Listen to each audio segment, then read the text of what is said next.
The prince found the young novice fainted in the chapel, but when she awoke, she whispered something that... The chapel held the kind of silence that swallows footsteps.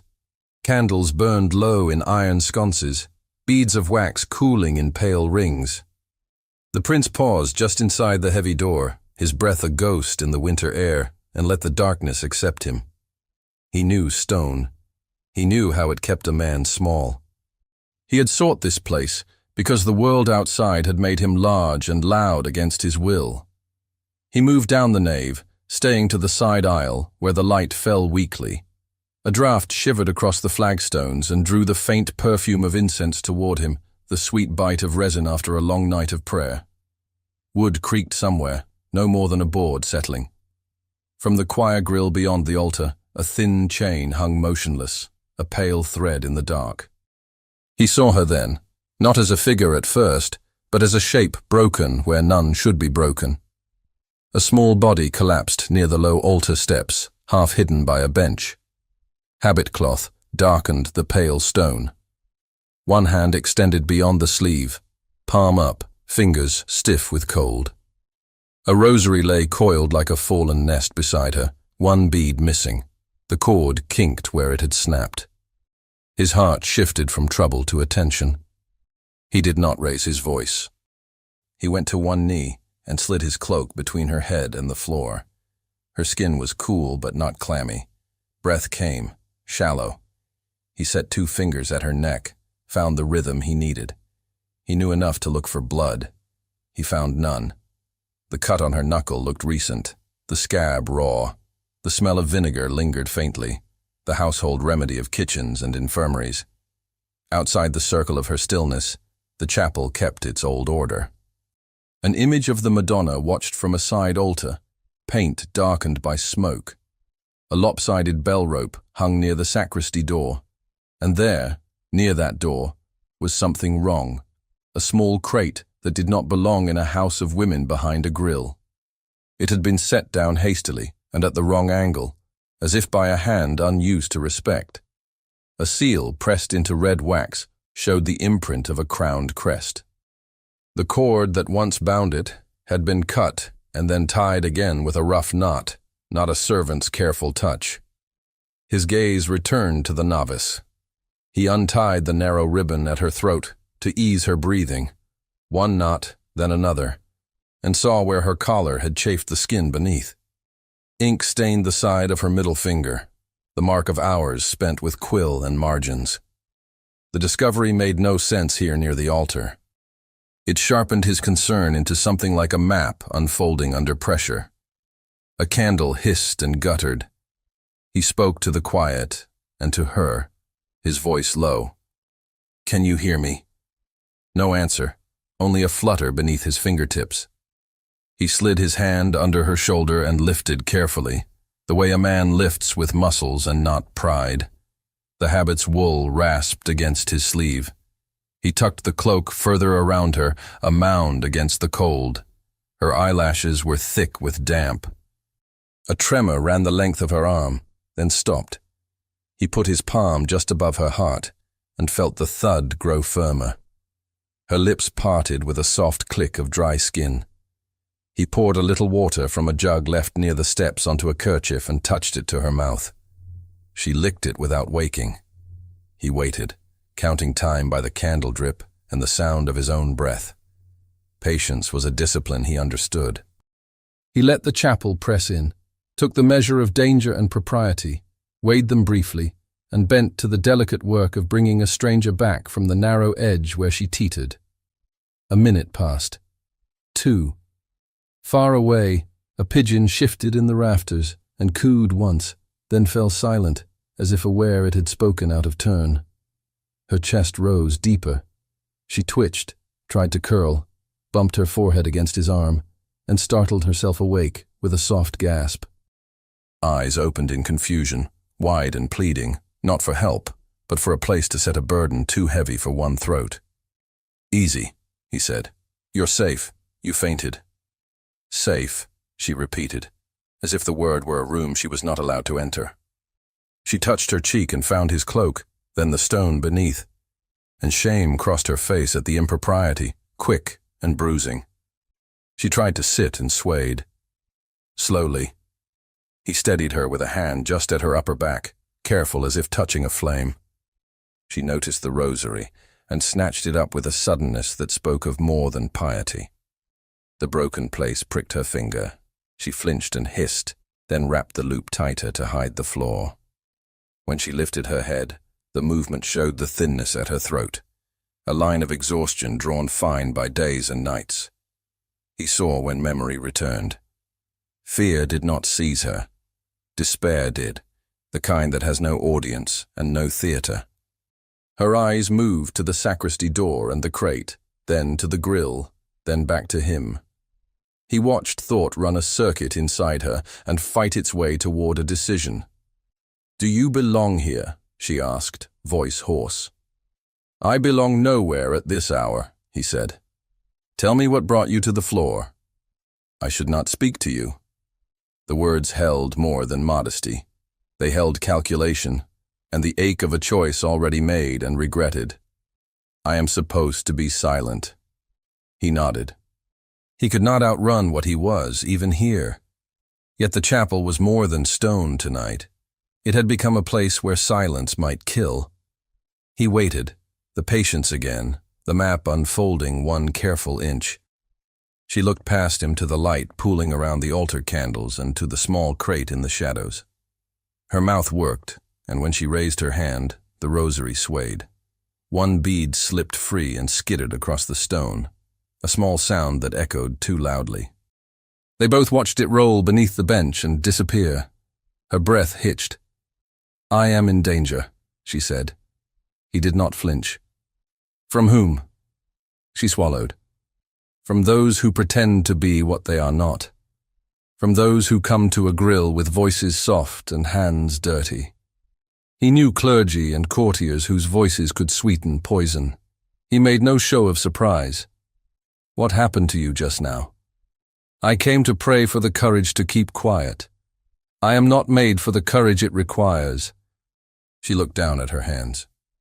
"I fell." "Were you struck?" "Not by a hand. By a thought," he said. She stared at the crate. "By what I am carrying and should not be carrying."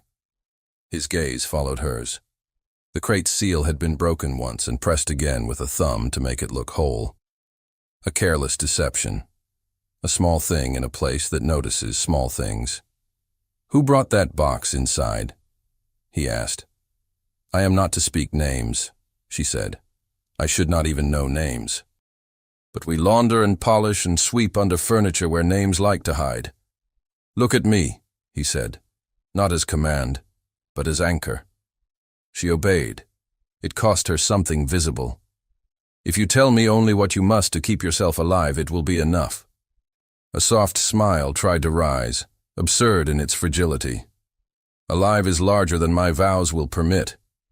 Your vows were never meant to make you small enough to fit inside a lie."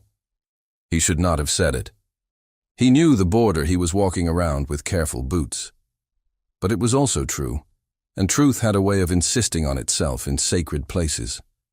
She closed her eyes as if stamping the moment into memory. Then she leaned closer, and the cold deserted his skin where her breath reached him. "There is a paper," she whispered. "It is not supposed to exist. It bears a crest that should never have come through the grill. It was hidden where hands of our house would find it if pressed and be blamed for it. The crate. And the hem of a sleeve." Her hand went unconsciously to her forearm, gripping the cloth. "You stitched something?" he said, too softly for the knave to hear.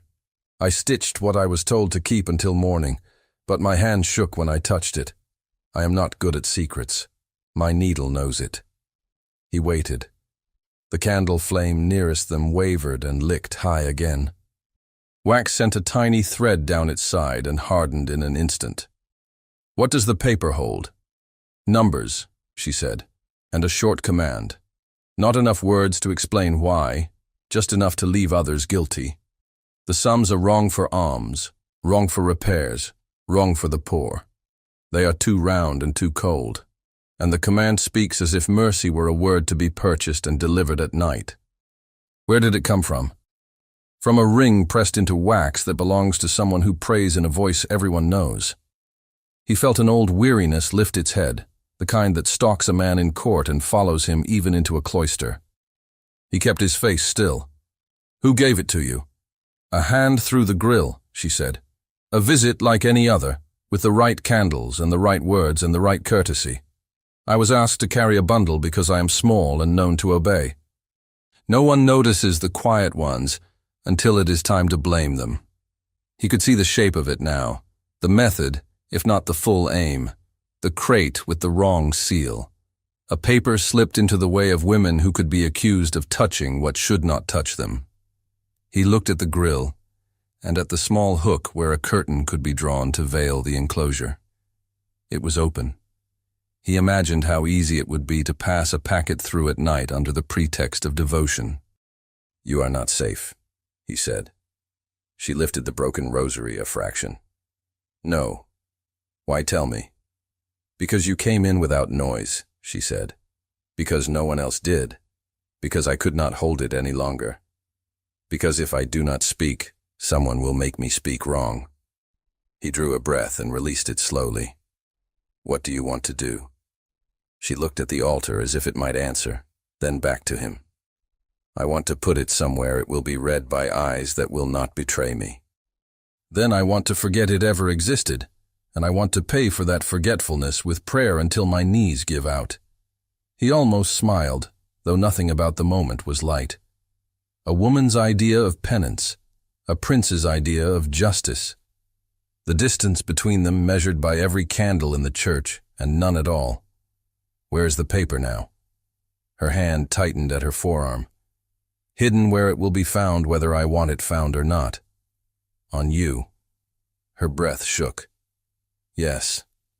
He heard the small sound as that admission landed between them and spread its weight over the stones. Then we must think, he said. We must move as if watched, even if we are not. We must appear to do nothing, and yet do the one thing necessary. She tried to laugh and managed a noise that sat somewhere between relief and panic. How do we do that? We rehearse calm, he said. We stand. We step aside. We behave as if you were faint, and I were a man who happened to be near. We do not touch the crate. We do not reach for your sleeve where someone might notice. We leave what is too large for our hands to those whose hands bear the right seals. But first, you breathe. He helped her to sit fully. Her palm gripped the pew edge. The habit's rough wool whispered against wood. Her head sat more surely on her neck now. He felt a slow warmth rise to his own face. Not from desire, but from the nearness of a human thing done right in a place built for it. You are very calm, she said. I am not, he answered. I am only practiced at appearing to be. Then teach me. You are learning quickly. Her mouth softened. No one has told me that before. Then someone failed you. His words fell like small stones in still water, rings expanding. He did not reach for her hand. He did not need the contact to feel the current between them. What is your name? She asked, then closed her eyes as if to take the question back. No, do not tell me. That would make it worse.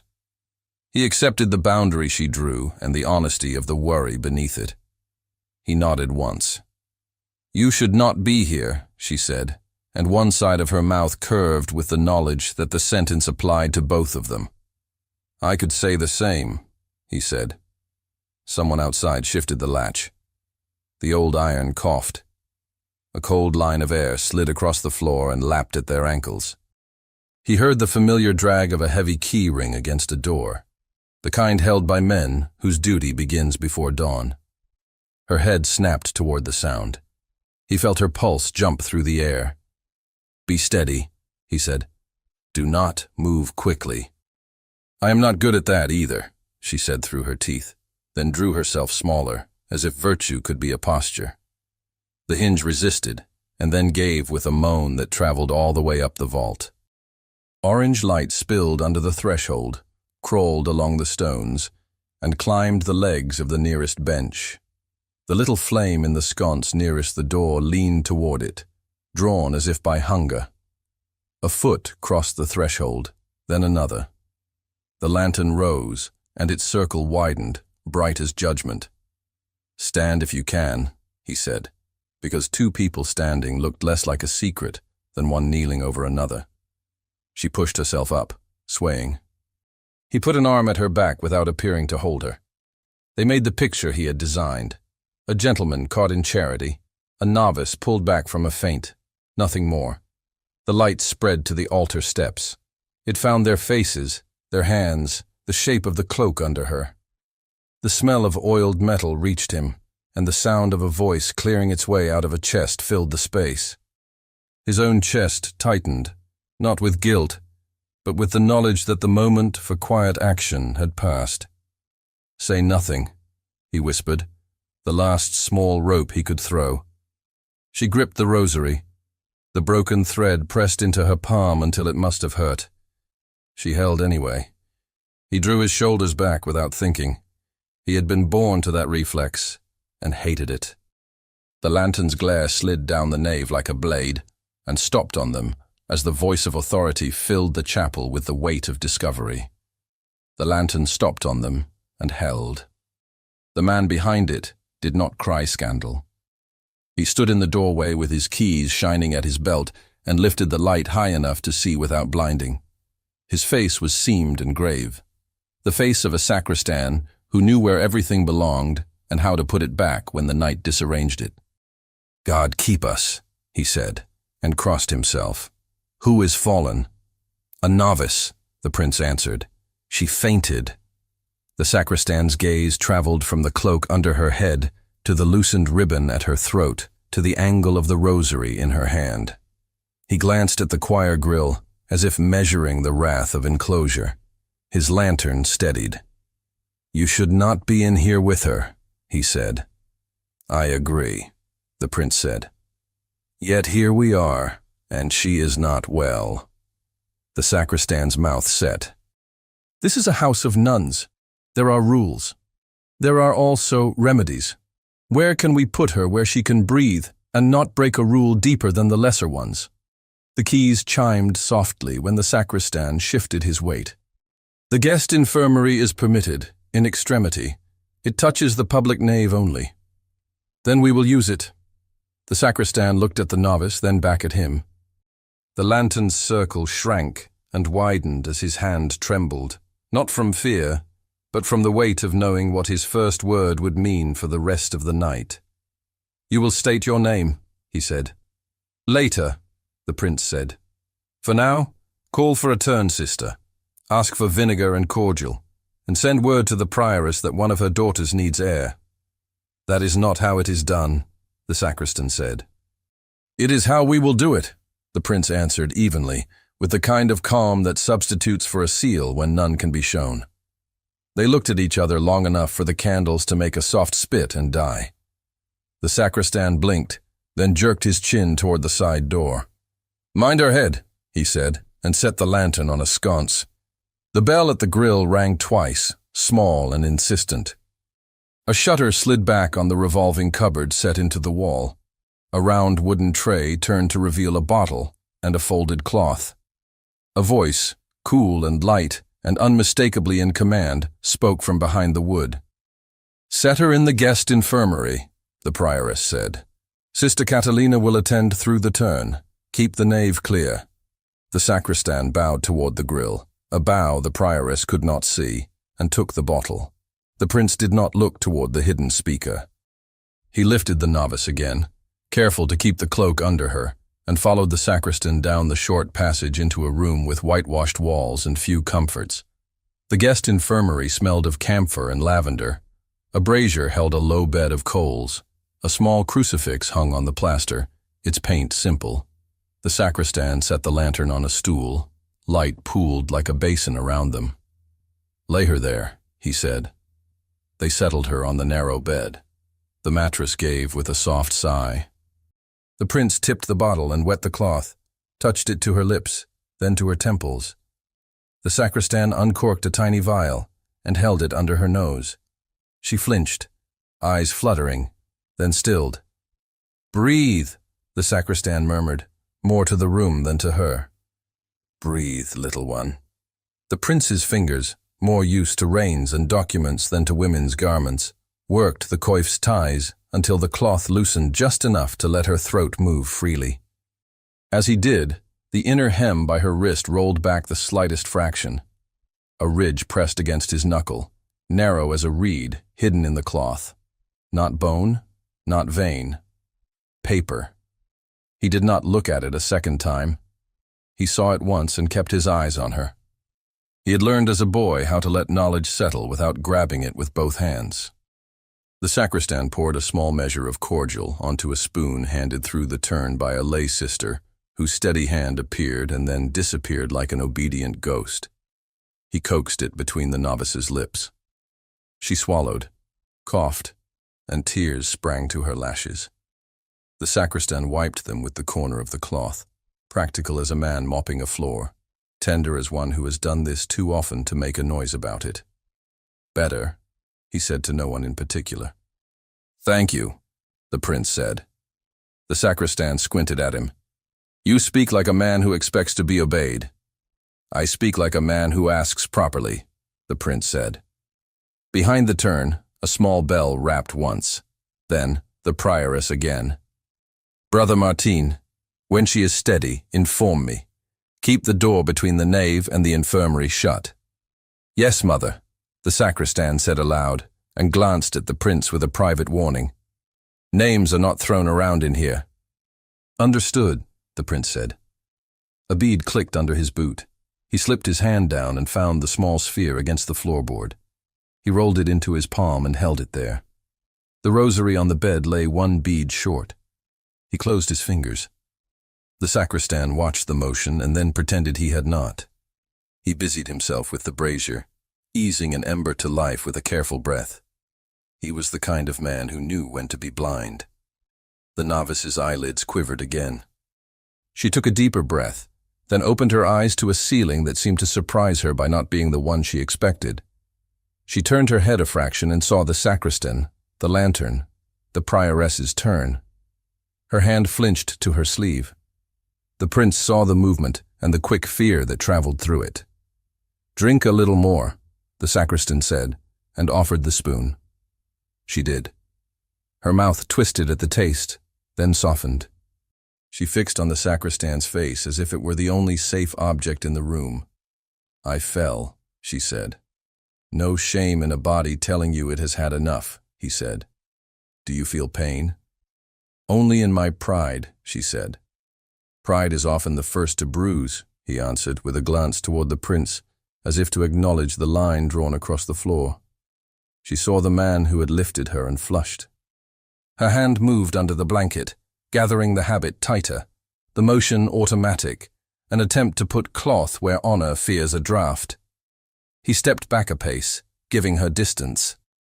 "Forgive me," she said, not knowing who she addressed. "There is nothing to forgive," the sacristan said. "You did not order the air to be thin." She swallowed and shut her eyes for a heartbeat.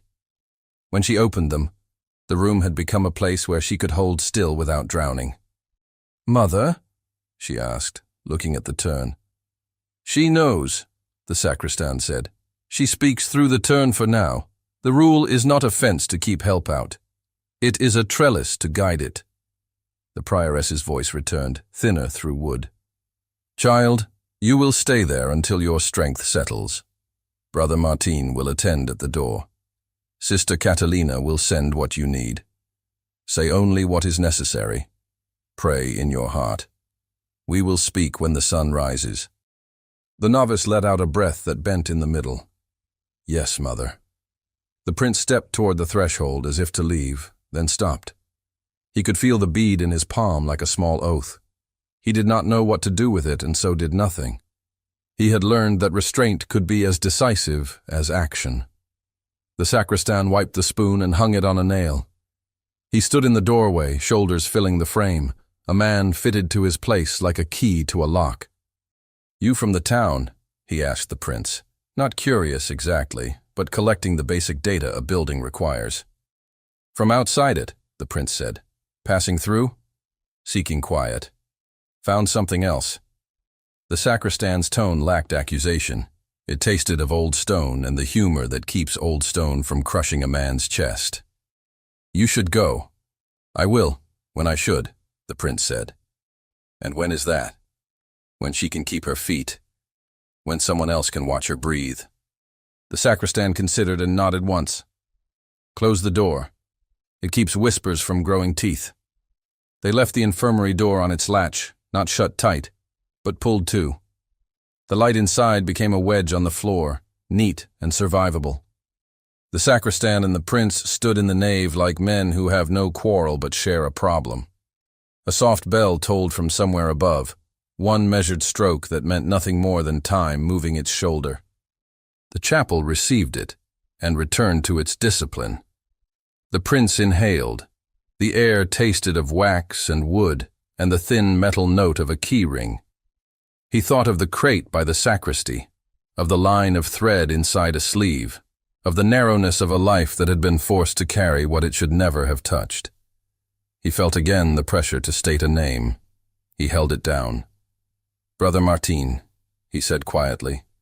The convent will need a physician.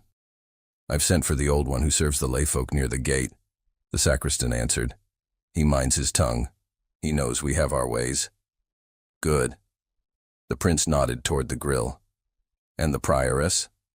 She knows what she needs to know, the sacristan said. And no more. It keeps everyone righteous. Sometimes righteousness is silence. Sometimes, the prince said with a thread of weariness that made no sound. They both turned their heads at the same moment. Hooves, muffled by damp earth, struck the cloister yard. The sound approached at a pace that did not apologize for the hour. A horse breathed and stamped. A voice called for the gate to be opened with the clipped tone of someone trained to speak to doors as if they were servants. The sacristan's mouth tightened. Now what?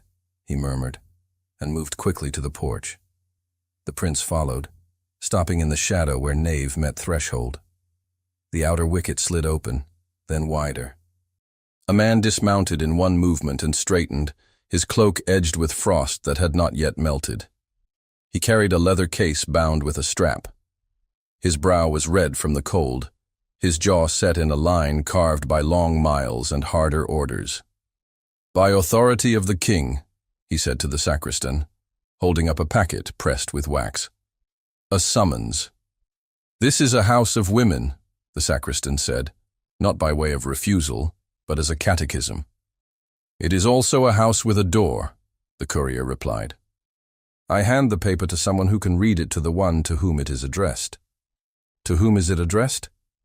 The courier looked down at the seal, then up again, as if the question required a trumpet. He narrowed his eyes, calculating whether to announce a title inside a convent before being asked. Duty 1. To His Highness the Prince of Asturias, he said, clear and unadorned, and the words lifted and flowed into the nave like water poured on stone. The sacristan did not look over his shoulder. He kept his face still as a wall. He took the packet with both hands and bowed as if the gesture could disguise the quake in his stomach. The prince is not here, he said. The courier's mouth almost twitched, and then did not. He will be where he must be when dawn strikes. The summons makes it law. What matter calls him? The sacristan asked, buying time like a man putting coins down on a table one at a time instead of in a pile. The matter that always calls him at that hour, the courier said, more to himself than to the sacristan. Court. He shifted, colder now that he had stopped moving. The horse shook its head and made the bit jingle, a small music against the quiet of the cloister. Behind the sacristan, the prince stood very still. The title had broken his cover as neatly as a blade cuts a cord. The prioress would have heard it where she stood at the turn. The novice might have heard it in the infirmary, if breath and heartbeat had left room for words to carry that far. The sacristan turned, his face unchanged.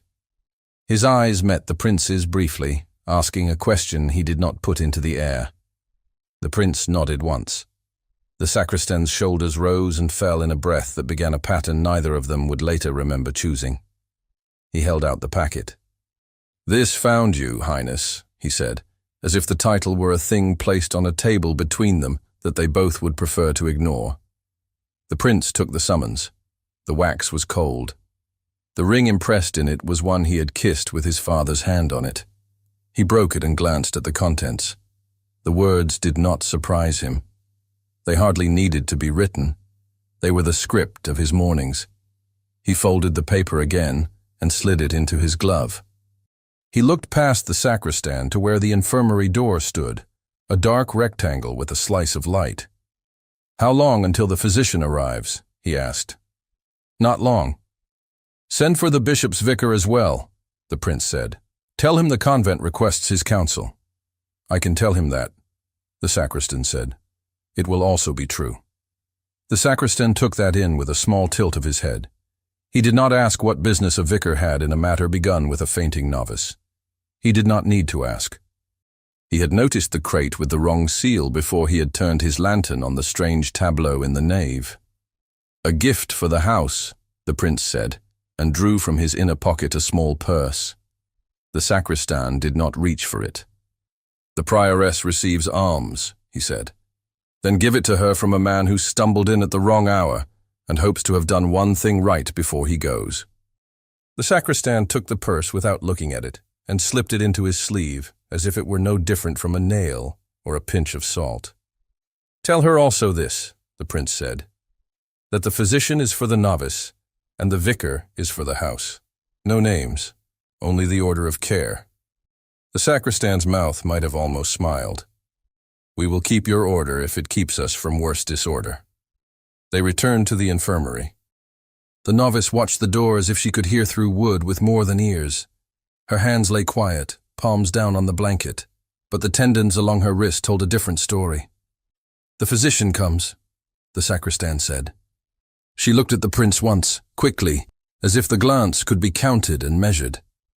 He put his hand to his breast, and after a second's deliberation, let his fingers curl around the bead and then withdraw empty. The bead settled into his glove's pocket. The moment made a small stretch in the air between them. "You will be looked after," he said. "If you need anything, ask Brother Martin." She swallowed, twice, to make her voice steady. "What do I call you?" "Nothing," he said. "It is safest." Her eyes flicked in fear, then in a silent assent that hurt. "Then thank you, nothing," she said. And the words sounded like the kind of humor that only people caught at the sharp end of a rule can manage. He inclined his head. "Rest. Do not explain more than is asked." "I am not good at that," she said, and then surprised them both by smiling, brief and real. "Learn," he said. He stepped back. The room wavered in his sight for a heartbeat, as if he had stood too quickly. He put a palm against the doorframe and felt the stones cool. "Highness." The sacristan kept the title low and close, and made it useful instead of showy. "Dawn is not a suggestion." "I know," the prince said. He moved into the nave again. The candles had burned down further, pools of wax widening like maps of small countries. The crate by the sacristy crouched where it had been, invisible to anyone who was not already looking for it. He did not even glance at it. He reached the porch where the courier waited with his horse. Frost feathered the edge of the steps. The sky beyond the cloister roof had lifted one shade lighter, the light that pretends not to be light yet. "Your Highness," the courier said, and held the reins and the sealed case that had held the summons, as if to offer him something to throw across his own neck. "Wait," the prince said. "You will carry a word back. Tell them I received the summons in a place where the rule is stronger than a trumpeter's lungs. Tell them dawn will find me in my place." The courier nodded once, allowing himself a fraction of relief that his ride would not be longer. He glanced past the prince into the cloister, curious and professional. The sacristan moved in the doorway to block the sight line, as natural as a tree growing. The prince turned his head. In the corridor that led toward the interior of the convent, a lantern moved, slow enough to be part of the building. The prioress held it. She had not crossed the line of the grill. She did not need to. She lifted the light the tiniest amount when she saw him, an acknowledgement without benediction, and then lowered it again, a signal that ties could be made with simple gestures. He bowed his head the smallest fraction. It was the only courtesy permitted between a man and a woman whose authority did not overlap, but had found a way to stand side by side for a moment without scandal. He put his boot in the stirrup. Leather creaked. Breath steamed.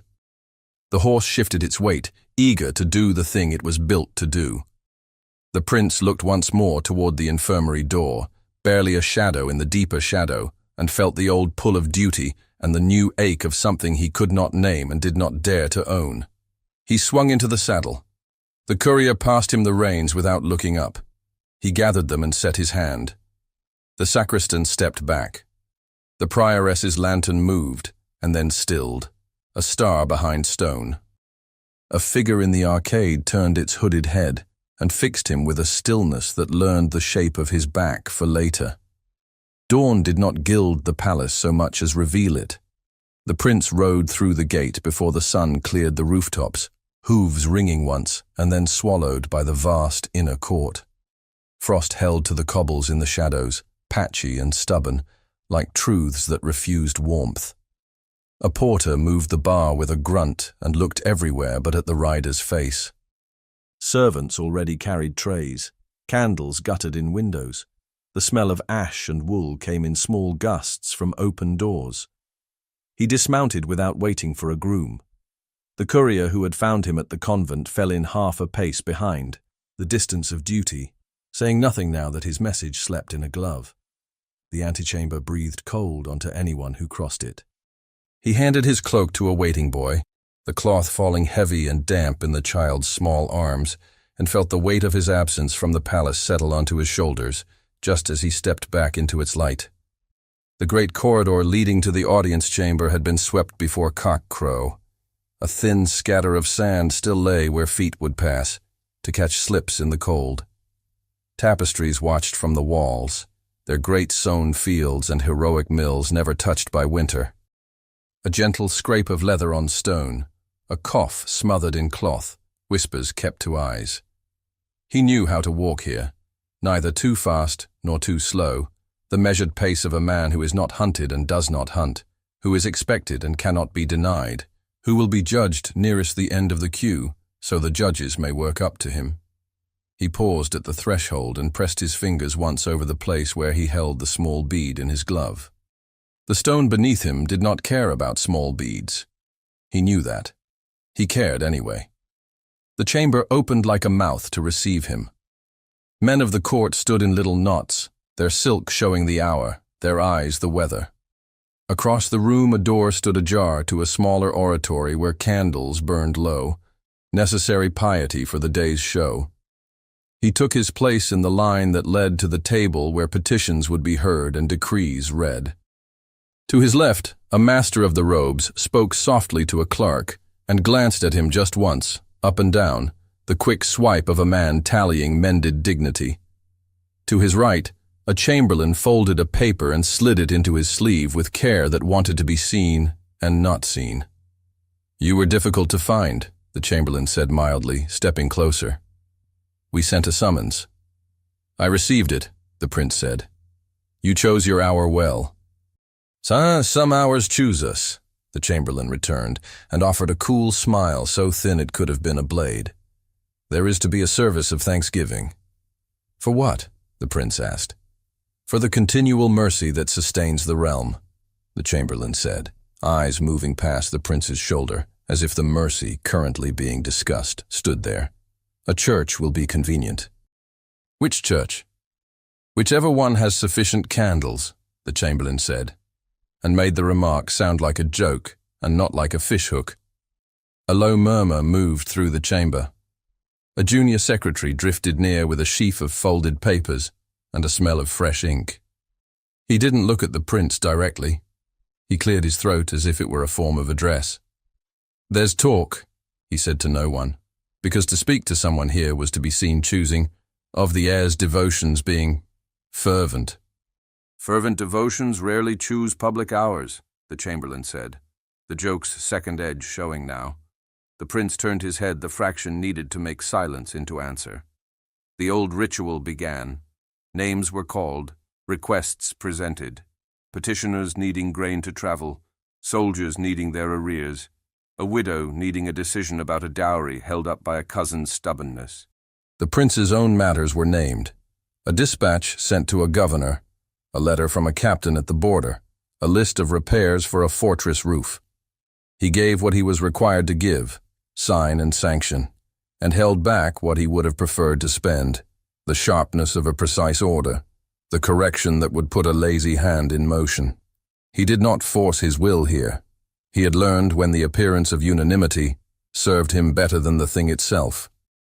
A senior cleric crossed the chamber's end and stepped into the oratory doorway for the length of a breath, long enough to be noticed, short enough to be explained as chance. His sleeve brushed the curtain and left a trace of wax on it. A murmur rose again, like pigeons in a high roof when a noise disturbs them, and they flutter to new perches without ever leaving. The prince felt the weight of a pair of eyes from across the room, and did not seek their source. The air around him thickened with the knowledge that someone had followed his shadow from the cloister to the palace. All that was required now was the right phrase in the right ear, and a simple act, helping a fainted woman to a bed set aside for emergencies, would be painted in unflattering colors and held up to the light. He kept his face steady enough to set a plumb line by it. When the last paper had been read and the last formula spoken, the chamber's tone loosened the tiniest degree. Men slid toward the doors, toward breakfast fires and small alliances. The chamberlain paused near the prince again. "You will attend the service," he said, and did not inflect it as a question. "I will attend where duty asks me to stand," the prince said. "Duty," the chamberlain said, as if tasting the word to see if it was ripe. "There is a great deal of that these days." The prince inclined his head and let the moment pass. He left the chamber by a side corridor, unwanted attention at his back like a draft. A page hurried to keep up, and then fell away when the prince lifted a hand to absolve him of attendance. The small door to the outer court stood open to let wood be carried through. He stepped out into a square of weak sunlight and drew it into his lungs like a man winding a broken clock, turning the key carefully. He would return to the convent. Not to hide. To keep a vow he had made without words to a woman who had whispered a knife into his ear and then held her breath, as if doing so might keep the blade from cutting. He took the smaller gate, the one used by servants and messengers, and did not call for an escort. The ride back down to the edge of the city took the shape of a thought. Spare, direct, disciplined. He did not gallop. He did not slink. He passed through morning markets where women shook out skins of water onto dust, where bread's crust sang when it met the baker's knife, where a beggar raised 2 fingers vaguely in his direction and dropped them again, not recognizing, only blessing, because blessing had become a habit in exchange for coins. At the convent, the outer gate stood as it had stood before dawn, bland and tough. He rapped the wicket with a knuckle and waited. Brother Martin slid the small panel back and peered through with one eye. "You should not be back," the sacristan said. "And yet," the prince said, "I am here." The sacristan closed the panel, slid the bolt, and opened the wicket wide enough to admit a man used to fitting himself through narrow spaces. He wore his keys like a promise. His mouth did not move much when he spoke. "Words have flown," he said. "They always do. The prioress knows a storm smells like this." "Where is she?" the prince asked. "Where she belongs," the sacristan answered, "behind wood that turns and grills that do not." "And the novice?" "In her cell," he said. "You left her when she was an emergency. Now she is a rule." "I left her when I had to. Now I have to do something else." The sacristan's eyes narrowed. "We are not a theater," he said. "We do not receive princes for visits. I did not come for a visit." I came to keep her from being crushed under the cogs of something she never built." The sacristan stared at him until the word cogs turned into the shape of wheels turning in the prince's head. Then he jerked his chin toward the parlourtory door. "You can speak to a wall," he said. "She will hear if she is brought to the other side of it by her superior, and you will be seen by anyone who cares to look." "Good," the prince said. "Let the danger be honest." They walked the porch to a narrow door whose frame had been polished by generations of hands. The sacristan knocked once, twice.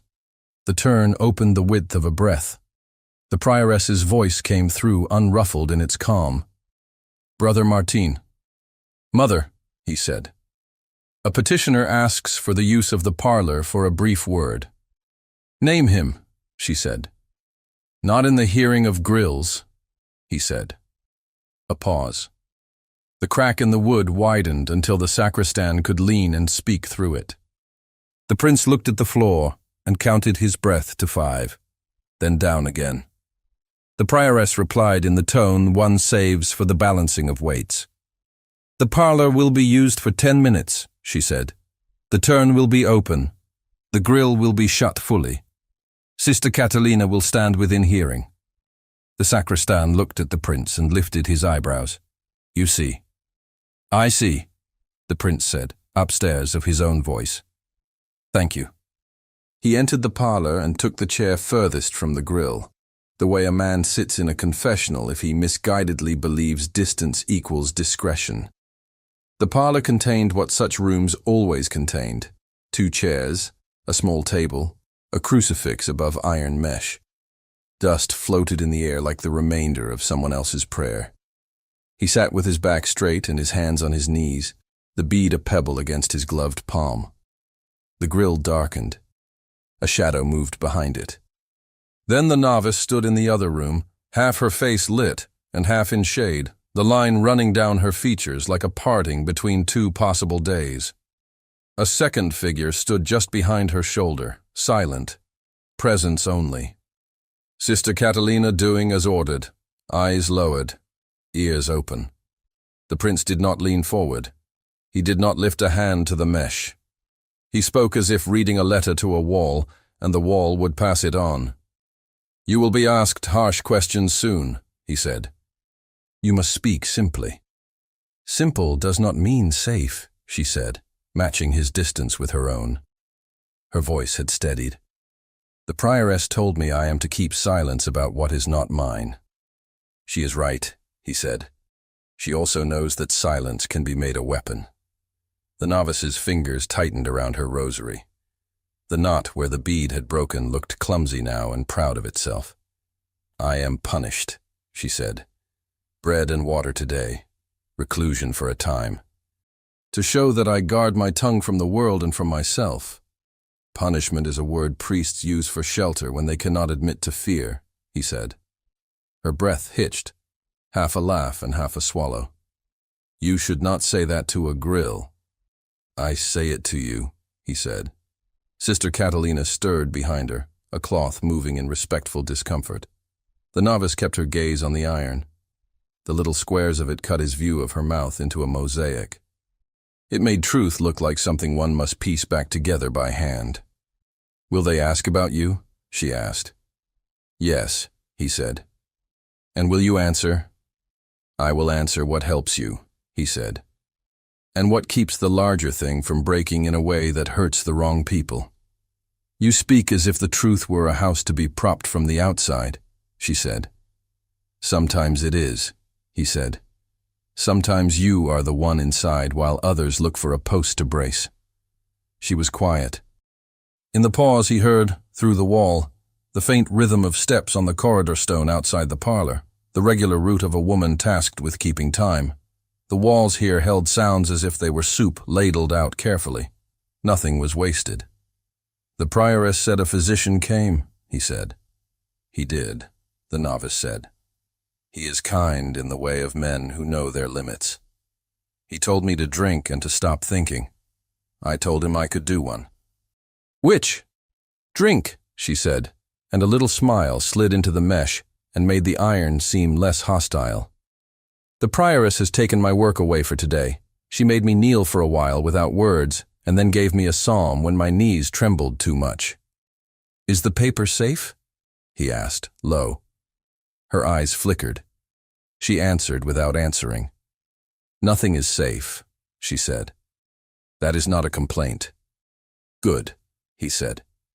You must keep hold of that thought, as if it were a rope. Who is pulling on the other end? She asked. People who do not like to be seen, he said.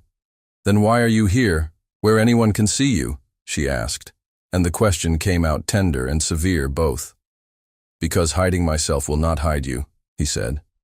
She breathed once, slow. He thought he saw the line of her throat move. Sister Catalina shifted and then stilled again, the habit's wool whispering in a tone as soft as forgiveness. I do not know how to stand in two worlds, the novice said. One tells me to keep my eyes low. The other keeps telling me to lift them and tell you what I saw. You did tell me, he said. That matters. Does it? She asked. It feels as if I cupped water in my hands and now can do nothing but watch it drip. Matters do not always move at the pace of feeling, he said. Sometimes they move at the pace of stone. She let her head rest against the grill for the space of 2 breaths. The iron took the weight and gave back a mark that would fade. She closed her eyes and opened them, asking a question without words that he answered without sound. Yes. The 10 minutes were nearly up. He felt the end of them approach, as one feels a curtain approach one's fingers in a draught. He got to his feet, almost at the same moment she moved back, both reluctant, both compliant. Sister, he said, and let the title be the whole of what was safe to say aloud. Do what the prioress asks. Tell her you will obey. Obedience is a shelter when eyes begin to search for your bones. If you are asked about me, say that a man helped you rise and left when told. It is true, she said, and the small mercy of the truth warmed the room. And if you are asked about anything else, choose the smallest sentence that keeps you from lying. She nodded. You speak as if you have done this before. I speak as if I have survived it, he said. A soft knock at the inner door signaled the end. Sister Catalina's hand lifted and pressed to the novice's arm, a light warning. The novice bowed her head, then looked up once more, quickly, to hold him the way one holds a candle's last steady shape in the memory. Be careful, she said. I cannot, he said, but I can be deliberate. The grill went dark. The door on the convent side closed with a decisive small sound. He stood very still and let the absence expand until it found its proper size. He did not speak into it.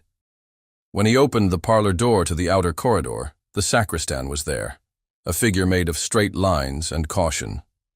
You have stirred a pond with a spear, Brother Martin said. The fish are coming up to look. Let them look, the prince said.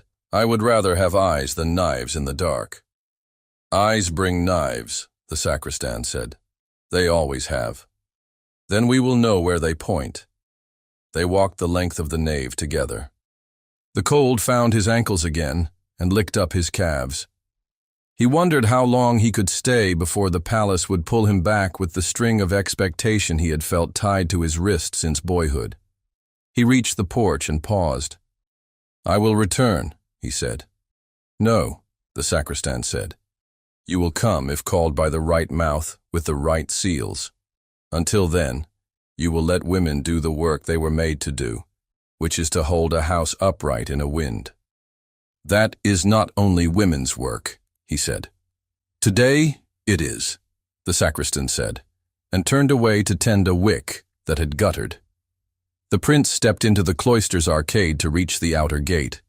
As he set his hand to the door, a movement down the corridor caught his eye, a shadow that did not move like a nun. A hood lifted enough to show the line of a jaw. The figure from before dawn, drawn to the same door by the same gravity, had found him again. The man's gaze fixed on the parlor door behind the prince, and then sliced back to measure the breadth of the prince's shoulders and the set of his head. He did not bow. He did not speak. The prince pushed the gate and stepped into the court. not hurrying, not lingering.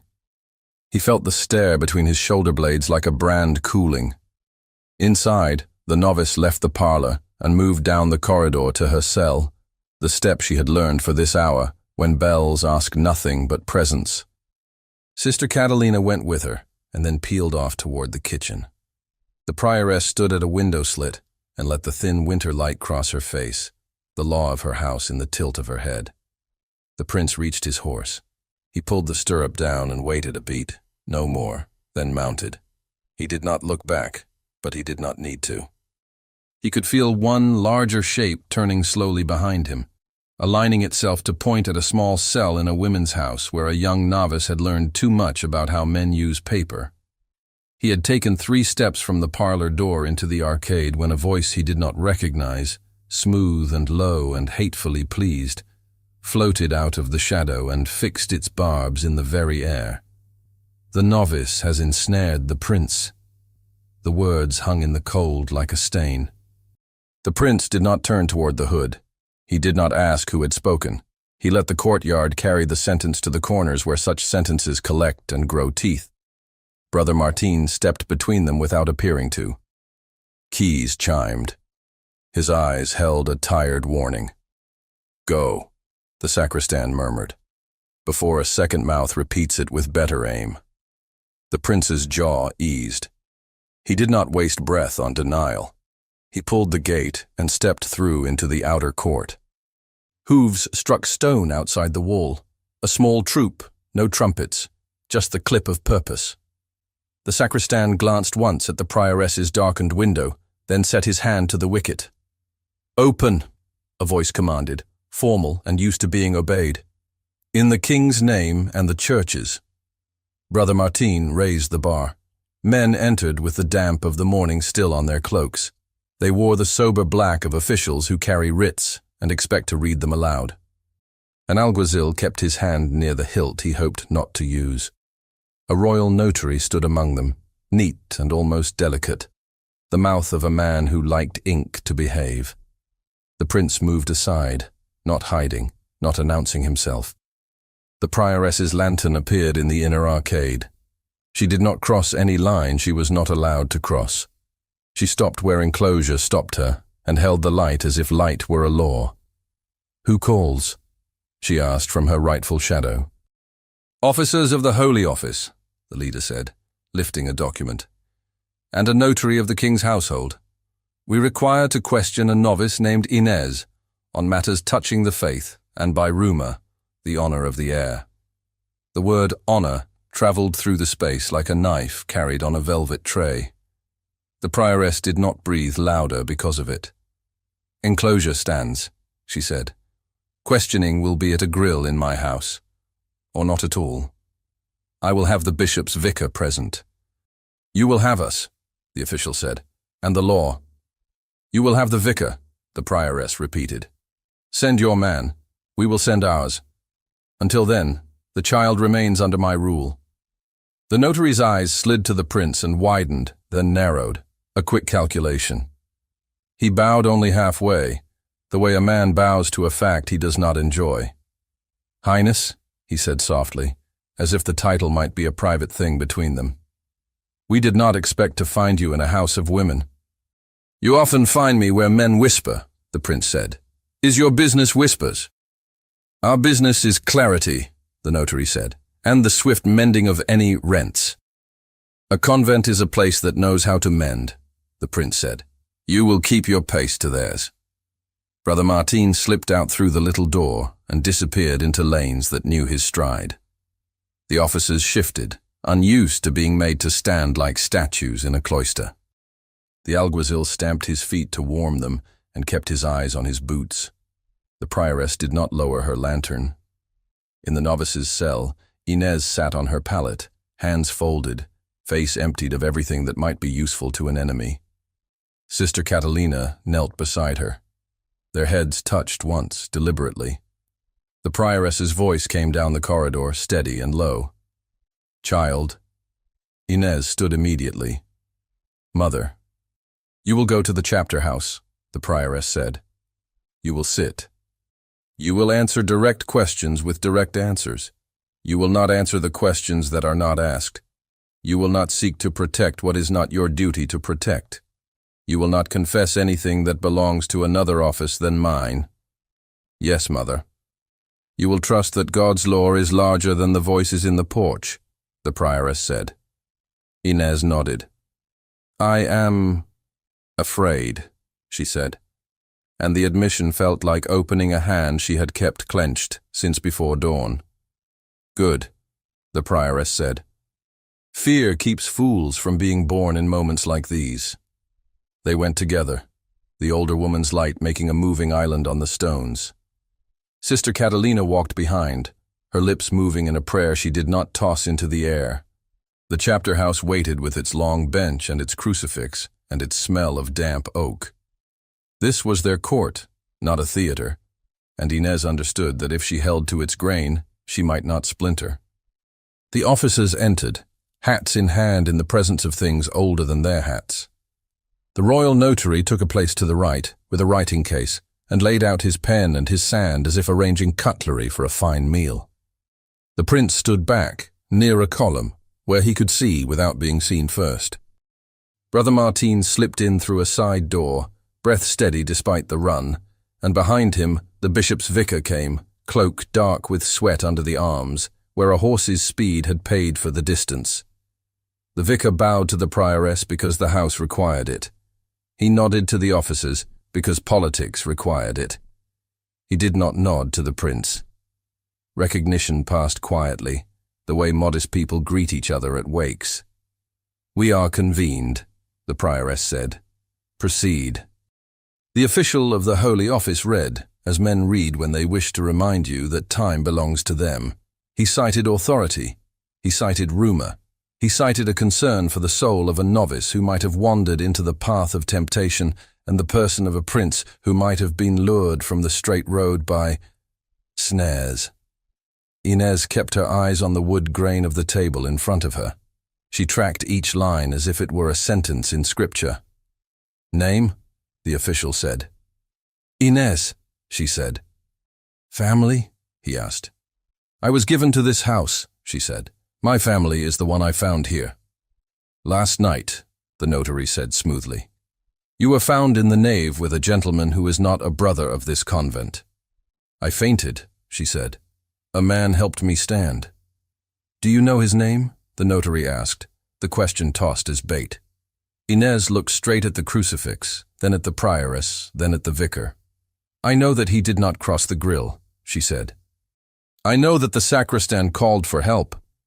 I know that I was carried where the rule allows. The vicar's head moved, a half-degree, enough to place a blessing on her sentence without speaking one. Did this man touch you improperly? The official asked, voice cool. Inez's cheeks warmed, her fingers dug into her palms until the little crescent moons stung. He touched me as one touches a sick person, she said, with care and with distance. Would you know him again? The notary asked. I am not a child, she said, and felt the prioress's silent correction at her side. Be careful. She lowered her eyes. Yes. The notary's sand bottle sat on the table like a clock that did not tick. He turned to the vicar. A more serious matter, the notary said. We have information that this novice has handled correspondence behind the grill, of a sort not meant for her hands, and that the matter touches the king's household. We ask that she be searched, and that any paper found be delivered to the law. The chapter house drew breath. The prioress did not move, but her lantern hand tightened, and light shivered against the wall. Enclosure protects the person, she said. If you will search, you will say what you seek, and you will have a woman's hands do it, and you will not put shame where it does not belong. We seek a document bearing a crest, the notary said. We seek proof of a misdirection of funds, and a directive that— Proof, the prince said from the column, very lightly, almost like a cough. Proof is a word that does not require a novice to be shamed, to be shown. The officers turned their heads. The notary blinked at the interruption, then smiled the smile of a man who believes a trout has risen to the fly. Highness, he said, and bowed properly, since he had no choice. "You are concerned." "I am concerned for the truth," the prince said, "and for the dignity of a house that has less power to defend itself than mine." "Dignity and truth are served by openness," the notary said, "and by promptness, and sometimes by confession." The vicar lifted a hand, not to silence, but to shape the air. "A compromise," he said. "We will permit a search by the prioress's own hand in the presence of Sister Catalina and myself. If a paper is found, it will be placed under my seal immediately. No man will lay a hand on the novice. No man will speak to her while she is being searched. We will then examine the nature of the paper and its proper jurisdiction." "Jurisdiction," the official said, as if the taste displeased him. "This concerns faith." "It concerns honesty," the vicar said, "and that is my remit today." The prioress gestured. Inez stood, knees abruptly unsure. Sister Catalina led her to a small side room. The door did not close all the way. It did not need to. Silence worked like cloth. It hid without lying. The prince kept his eyes down. He imagined the fine tremor in the novice's fingers as they unwound the hasty basting. He remembered the hard ridge under his knuckle and the way her voice had frayed when she said the word numbers. He felt the bead in his glove and pressed it into his palm until its roundness imprinted there. They returned. The prioress carried a folded sheet, pinched between two fingers as if it were a thorn. She did not pass it to the notary. She laid it on the table between herself and the vicar and stepped back. The vicar broke the fold, not fully, just enough to see what he needed to see. He did not read it aloud. He traced the watermark with the edge of his nail. He looked at the date. He closed it again and placed his seal against the fold. The wax held, a red circle over a secret that had just narrowed its possible paths. "It bears a chancery watermark," he said quietly. "It bears a crest that should not travel in this fashion. It bears a date that does not sit comfortably with the story implied by our visitors." The notary stiffened, then recovered. "Let us see it." "You will not," the vicar said. "Not until I have determined whether what it contains belongs here or across the river." The notary flushed to the ears, then smiled with a grace that came from decades of practice. "There is also this," he said, and drew from his case a second sheet. Ink still gleamed. "A copy of a letter between persons. Under care. It speaks of a meeting unbecoming. It speaks of a novice rash with her eyes and a prince rash with his hands." He laid it on the table with a flourish one notch too theatrical for the room. The officers leaned toward it as if warmth radiated from lies. The prioress did not touch it. The sacristan did not even look at it. The prince kept his face quiet. He had seen this tactic. Smear, then demand defense, then claim guilt from the fact of defense. "Read," the notary urged. "No," the vicar said. "Copies are theater. If originals exist, we will find their litters. If not, we will not make a show with scraps." "Highness," the notary said, pouncing sideways, "do you deny meeting a novice in a nave before dawn?" "I deny nothing," the prince said calmly. "I state that I found a woman fainting and acted as any Christian would. I state that I left when asked. I state that I now stand in the only place where shame belongs when men try to do with rumor what they cannot do with law." The notary's smile thinned. "Such bravery," he said. "So eloquent." "Do not mistake stamina for eloquence," the prince said. "I am tired of this kind of work." The official moved to reassert control. "We will take the novice into custody," he said, "for safety." "Safety is a word being abused in this room," the prioress said very evenly. "No." "You have no authority to refuse," the official said. "She has authority in her house," the vicar said, his patience wearing very thin and becoming something harder. "And I have authority to keep you from making fools of yourselves." Brother Martin cleared his throat, not loudly. "Mother," he said, eyes on the floor. "May I speak what I saw with my old eyes?" "Speak," the prioress said. "In the sacristy, near the door, a crate stood in the wrong place at the wrong hour," he said. It bore a royal seal that had been cut and tied again, as if the hand that did it had learned knots in a stable, not a counting room. "It is gone now." The notary's pen scratched, faster than was dignified. "And this crate was not brought in by this house," the sacristan said. "We are women, and one man whose keys sleep where I sleep. We do not admit men with crates at ours when daughters faint in naves." The vicar's mouth went into a thoughtful line. He turned to the prioress. "Mother, forgive me. I need a pair of steady hands and a minute near your altar." Her eyebrow lifted. She understood without being told. "Sister Catalina," she said. They left the chapter house and moved the short distance to the church. The officers balked at the threshold and then came because they did not wish to be accused of shying from consecrated air. The nave waited as they had left it. Candles had been reset by a lay sister whose order could not be bullied. The prioress went to the readable and slid her hand along a seam behind the carved saint. Sister Catalina's fingers found a catch. A narrow hollow opened, hardly more than a pocket. A thin ledger lay inside, bound in plain skin, as unremarkable as a loaf of bread. The sacristan made a little sound he did not intend to make. The prioress set the ledger on the altar rail. The vicar placed his ring against it, as if it were a forehead to be blessed, and then opened it to the middle. The ink inside was 2 sets of hands, one calm, one hurried. Margins carried marks, initials that carried meanings only men who live in counting rooms recognize. "This does not sing," the vicar murmured. "It grinds." "It was not ours," the prioress said, "but it has been in our wall." The vicar closed the book. He did not wave it like a flag.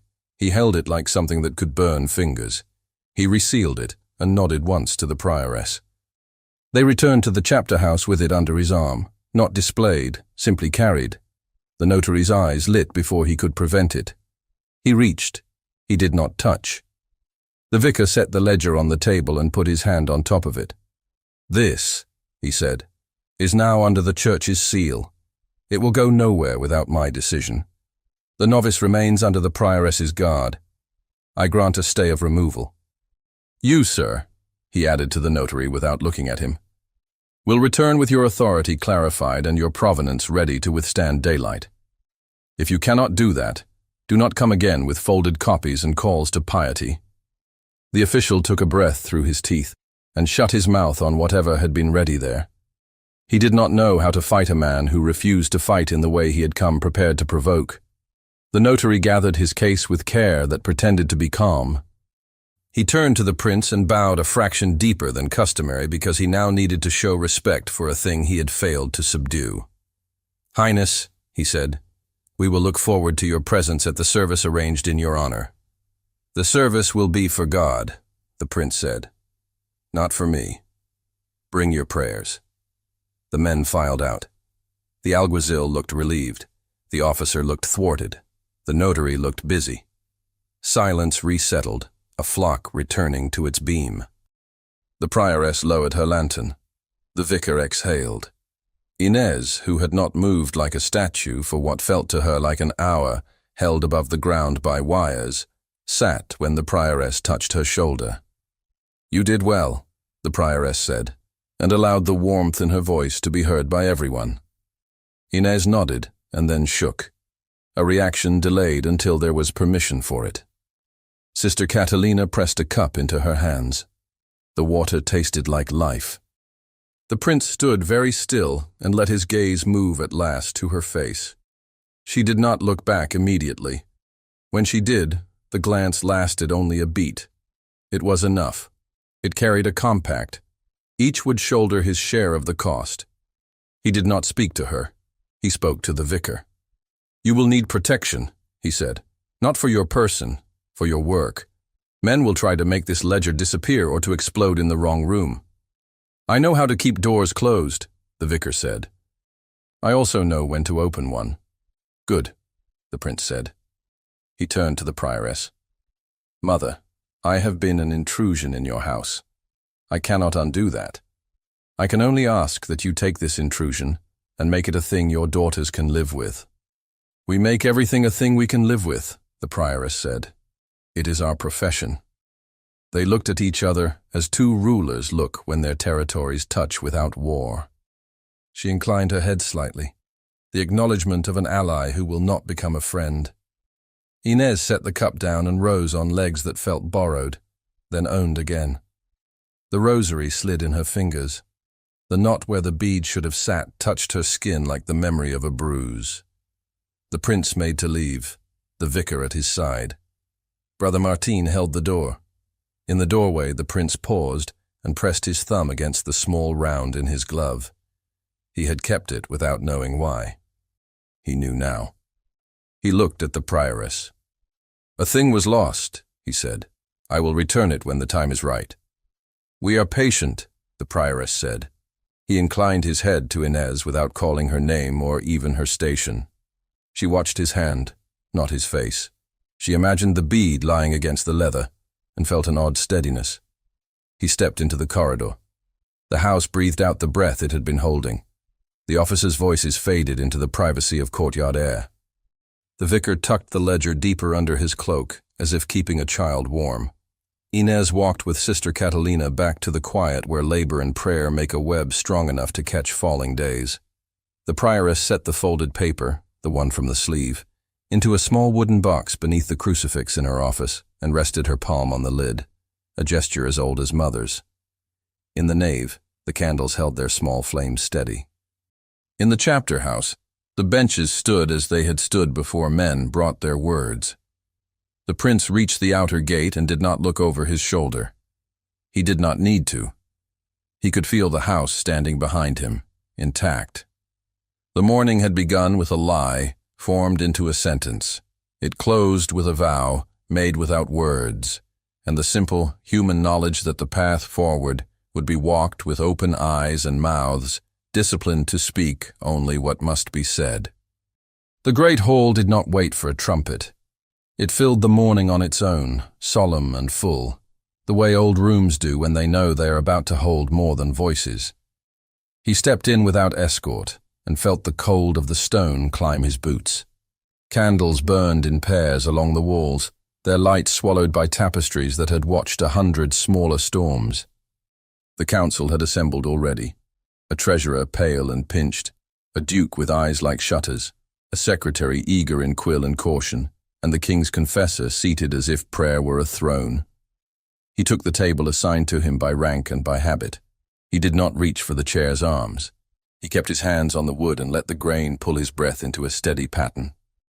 The bishop's vicar stood near the far end, cloak unassuming, ring visible only when it needed to be. A small sealed ledger lay close to his hand, ordinary as bread. The prioress's deposition had been sent ahead by the sacristan, written in a hand that made virtue look practical. The chamberlain spoke first, the tone that of a man introducing a subject no one wished to name but all had come to hear. He looked at the prince only long enough to be correct.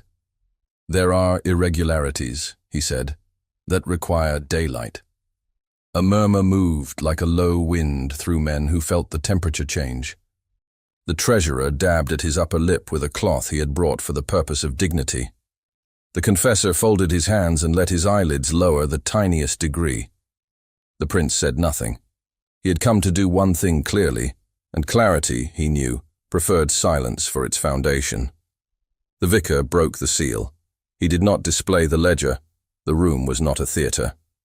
He opened it as a book opens when it expects to be read by a careful mind. The ink inside had dried in 2 hands, one elegant, one rushed. He did not read names aloud. He pointed with a finger where initials appeared beside numbers, where a symbol marked authorization, where sums drowned under words like necessary that taste like smoke when they burn truth.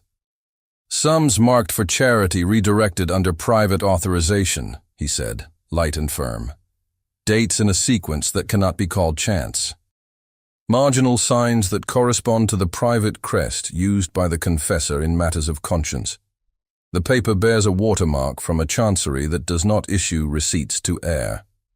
The treasurer's throat worked against a swallow that tried to masquerade as a cough. The confessor's gaze did not lift, but the small muscle in his cheek made its own admission. The prince raised nothing, lowered nothing.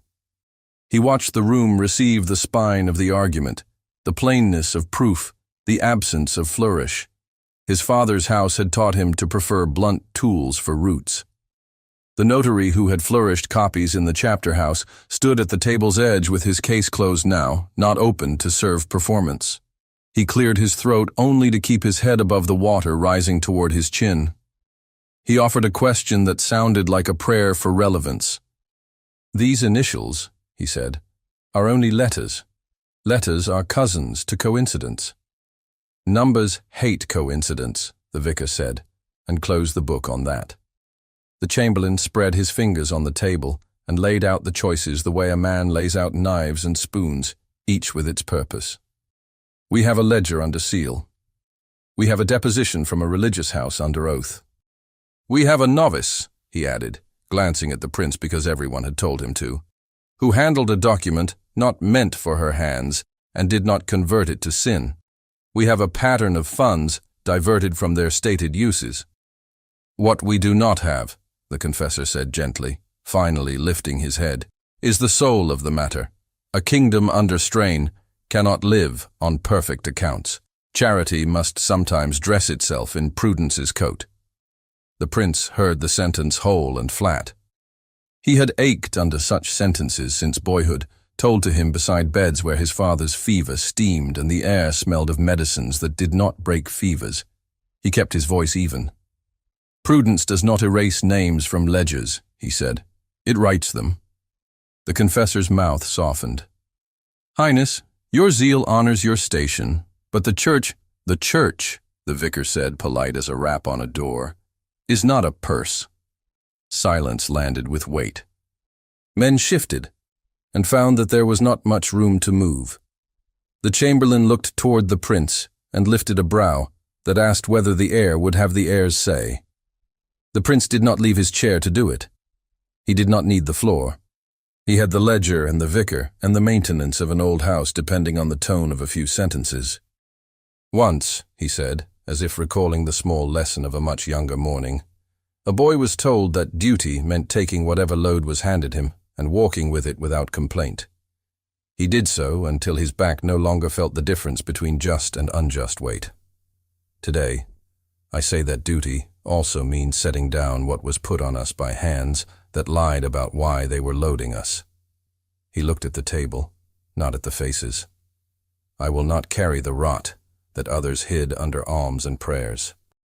If this ledger says what the vicar says it does, we will answer with the courage our fathers expected when they gave us this house to keep. I ask that the confessor be relieved of his office while penance is arranged, that the treasurer be suspended pending inquiry, that the notary present his sources in person and under oath. I will attend a service today for the mercy that lets us do this without breaking the faith of those who never touched these papers." The sentence did not lift. It settled. The chamberlain's quill scratched at a paper prepared for this moment, because men who love order write orders in advance of truth when they are wise. The secretary breathed like a man allowed to come up from a dive. The treasurer went grey as slate around the lips. The confessor stood. His face did not break. He asked for leave to withdraw to a house that kept silence and bread and the whip of repentance. He spoke as if he had chosen it. The vicar inclined his head, not to the man's virtue, but to the machinery of the law that had finally found purchase. "Guards," the chamberlain said, and the men whom no one noticed most mornings stepped forward with the modest competence that keeps kingdoms from cracking in the middle. The prince did not feel triumph. He felt a weight removed that left the skin sore underneath. He rested one hand over the bead in his glove and one on the table. He did not look to the door yet. He knew what came next. Truth, without the face of the person it would have crushed if not held right, would be a brittle victory. "Bring the novice," he said, not with command but with precision. "Only as far as she must come, no farther." The door opened to admit a small procession that snared the room's attention without trying. The prioress entered first, because that was her duty, lantern in hand, though the hall already burned with lights. The bishop's vicar had asked it of her. She had not refused. Sister Catalina followed with Inez, who walked steadily, veil straight, hands calm. She did not lower her eyes to the humbling point.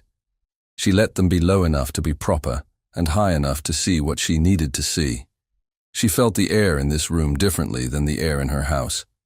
It wove itself around rank and title in loops she could see, but not desire. Her heart beat carefully. Her throat remembered the grill and the iron smell of fear. She kept the rosary tucked deep in her sleeve, the broken knot near her skin. A small, firm pain applied at intervals to keep her from floating away from the ground. The chamberlain nodded to her as one nods to an instrument that will play one essential note and be put away. The vicar gestured to a place by the prioress. The prince did not move. She knew where he was without looking. The room pivoted around that knowledge whether she wished it or not. The chamberlain's voice made a small circle for her to step into. "Sister," he said, the title given to the woman the world saw, not the one who had begun in hunger and dust. "Tell what you know." She did not begin with apology. She began with the smallest sentence that refused a lie. "A man passed a bundle through the grill during a visitation," she said. "I was told to carry it because I am obedient. When I saw the seal, I feared disobedience would be safer than obedience. I hid what I could. I fainted later, from fear and hunger." She glanced once at the prioress's lantern, and its light caught a gold line in her gaze. "A man not of this house helped me rise." The notary shifted in his seat, ready to pounce on the last line, tasting the old joy of scandal. "Name him," he said. She turned her head as if he had spoken to the air. "I will not." "Why?" he asked, with pleasure. "Because the help I received does not change the ledger," she said. "Because my duty is to speak of what was passed through our grill, not who passed through our nave. Because I prefer to shame no one if shame does not mend anything." The vicar leaned a fraction forward, the way a man leans when he sees a small stone reseated properly into a wall. The chamberlain nodded once. "Enough," he said, to the notary, and to the appetite that had oiled his question. "You have served the truth that needed your voice. The rest can travel without you." Inez bowed her head, then raised it. Her eyes found the prince's hands because she could not allow herself to find the face. She saw the glove and the way the leather tightened and loosened over his knuckles with his breath. She recognized the pressure of a small round beneath it and felt something at the base of her throat loosen for the first time since the candle guttered hours before. The council made its decrees, the duties spoken like oaths broken into pieces small enough for writing. The confessor withdrew, a guard at his shoulder, and the absence of a congregation ringing in his ears. The treasurer went out a different door, flanked by men who did not wish to be noticed either. The notary promised to bring originals, and in the promise told everyone that he would not be able to, because men promise most when they have least to offer. The prioress waited for the last flourish to finish, then stepped forward with a separate paper. She did not tremble when being seen. Her authority did not come from eyes. It came from the invisible argument that builds a life into a habit. "This house has documents regarding the conditions of this child's entrance," she said. "Her relatives left debts at our door and took our door as payment. Form was respected and truth was bent. We ask for a remedy the law allows. Her release from vows that were not consent." The vicar took the paper and read it with the speed of a man looking for what he already knew was there. He lifted his gaze to the chamberlain and then to the prince, because it mattered to look at both when making a decision that would be called spiritual and lived as human. "It is within law," he said. "If granted, the child remains under the house's roof until the world can receive her without harm." The chamberlain glanced at the prince. The prince felt the wind change in a place it rarely changes. He did not argue. He did not ask for more than what decency demands. "Grant it," he said. The word was small enough to pass under doors. It was large enough to change a life. Inez felt it settle around her shoulders like a cloak that would fit only after an hour or a day or a year of wearing it. She put a hand to her sleeve, the knot pressed, and then comforted. They left the council chamber together, not shoulder to shoulder, but bound by a thread stronger than silk. The vicar kept the ledger under the cloak his old horse had dampened with sweat. The prioress held the paper that had cut her daughter loose from a rope men had tied. Sister Catalina walked with her back straight and her mouth ready with a psalm if one were needed. He did not follow them past the door. He stood a moment in the cold that envied the warmth of their passage, and then turned toward the oratory off the great hall. He lit a candle. He did not pray for favor. He thanked the wood and wax and stone for standing, as they had stood while men rearranged their order on them. When he left the palace, the city had tilted toward evening. A clear, thin light leaned through the streets and found every edge. He passed under it and let it mark him. He did not call for a horse beyond the ordinary. He rode to the convent door and dismounted in the shadow that had become familiar only because the day had been longer than any day in his memory. Brother Martin opened to him with the same practice as always.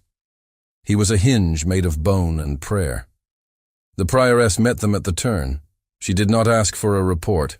She read it in his face the way one reads a margin note when the main text has exhausted itself. "The child is in the chapel," she said. He went there without sending a message ahead. The nave received him with its old quiet.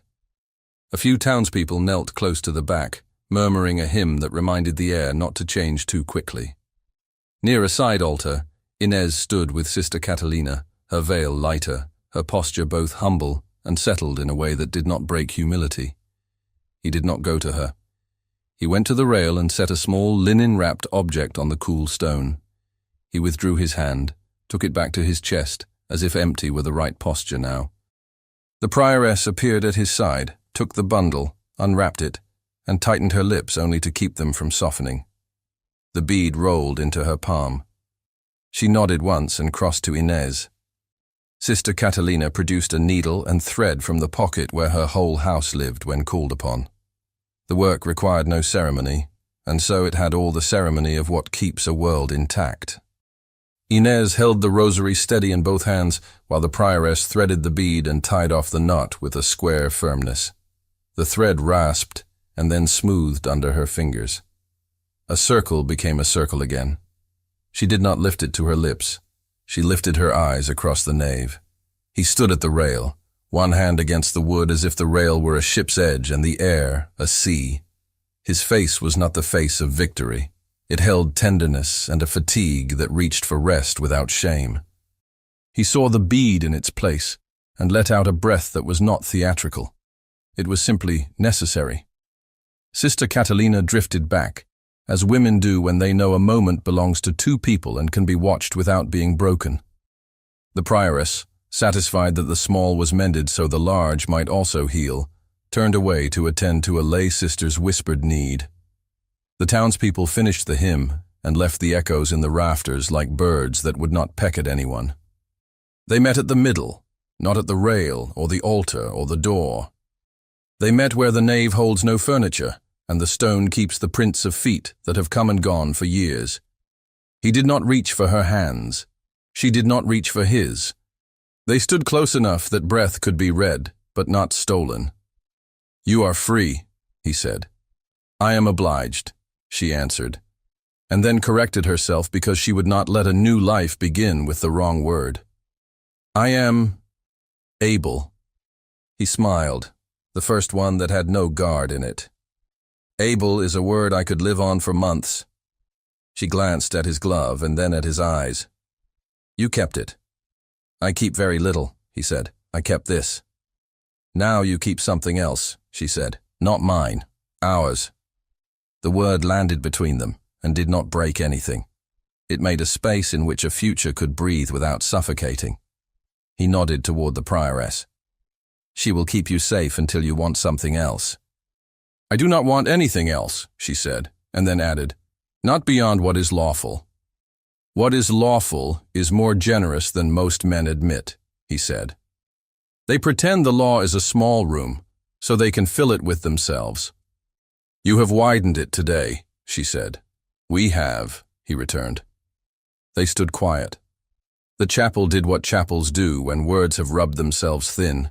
It gave back the sound of heartbeats and the rustle of cloth and made them holy without anyone having to say so. I cannot ask you for what men ask in these stories, he said softly. I cannot stand before a witness and bind you to me with a priest's hands and a father's blessing. I cannot put you where public joy will not turn to public argument. She shook her head, once, with conviction that did not make noise. I did not come to a grill to receive an ending that requires a stage. I needed a beginning that requires a daily bread and a truth that does not hurt people who do not deserve hurt. His throat went tight. Then we will live like that. She looked at the floor, then back at him, and smiled in the way that tells a man that survival can be more beautiful than triumph. We will live like that. He reached into his glove and brought out his empty palm as if to show he had nothing hidden. She took her rosary and, without touching him, lifted it just enough for the small repaired bead to catch the last of the sun. The light ran through it and briefly made a star on the stone between them. Keep it near you, she said. Not as a secret, as a promise. I will, he said. They did not draw closer. They did not need to. The distance between them had become part of the meaning.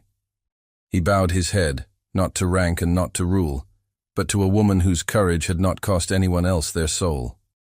She inclined hers in answer, not as a subject to a prince, but as a person to the one who had chosen the same narrow path when the wide one had been there for the taking. The prioress returned then, not to scold, not to stage, but to bless in the way she was allowed. She did not lift her hand. She lifted the work of her house and made it visible. You will come to the parlourtry when you need to speak, she said to him. You will ask through the turn.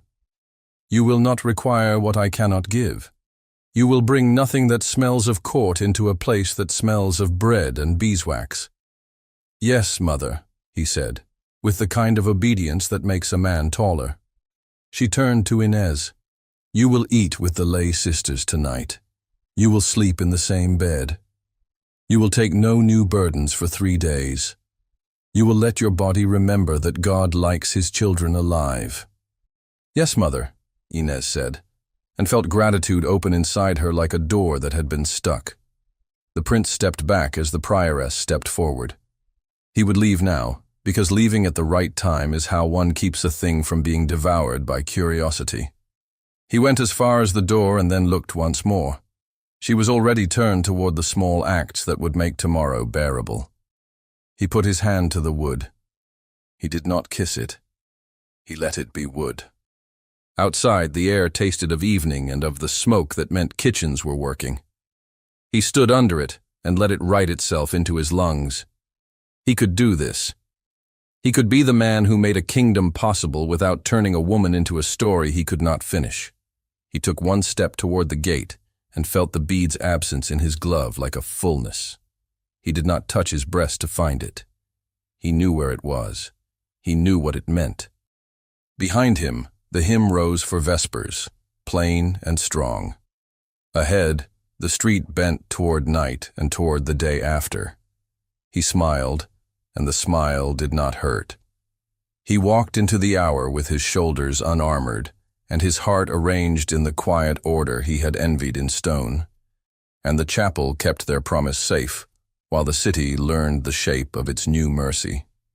Thank you so much for listening to this story, all the way to the end.